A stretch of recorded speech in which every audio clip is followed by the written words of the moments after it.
I think that it's a little bit different situation in Salt Lake City with Donovan Mitchell, just because there is, I'm going to say, at least speculation around the league that market size might matter to him, who's obviously he's very he's the a high All-Star quality voting, the first batch of All-Star voting came out, and he's having a great season on the team with the number one record, or not one record, but one of the best records.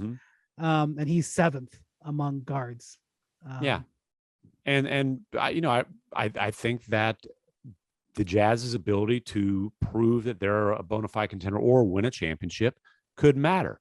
That could be part of the decision-making process. And look, just like the Jazz do everything they possibly can to make Donovan Mitchell happy, from bringing in his mentor, Dwayne Wade, as part of the ownership group, to, every move they make from the front office, on down to the 15th man on the roster, travel plan, whatever.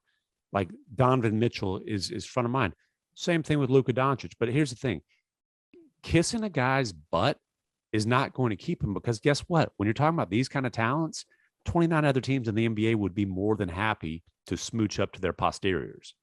Yeah, no question. I mean, I think the Mavericks are in a similar situation to where the Bucks were a couple of years ago with Giannis, right? Where they had a window to convince him they were a place where they could win championships. They did that. They won championships, right? And what did the Bucks do before Giannis signed that Supermax? They went and got Drew Holiday, who was a guy Giannis wanted to play with, and told them, hey, I would like to play with Drew Holiday. Why don't we find a way to do this, right? And they would go to Giannis and say, hey, do you want to play with this guy? Do you want to play with this guy? Do you want to play with this guy?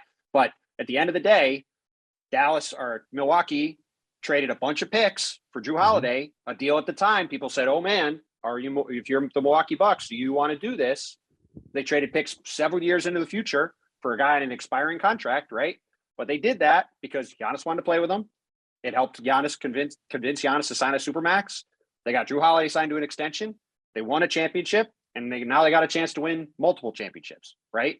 And, if you're a team with a guy like Luka Doncic, you have to be willing to get uncomfortable, I think, to convince that guy to stay. And that is, to me, the lesson that the Bucks should teach everybody in the league.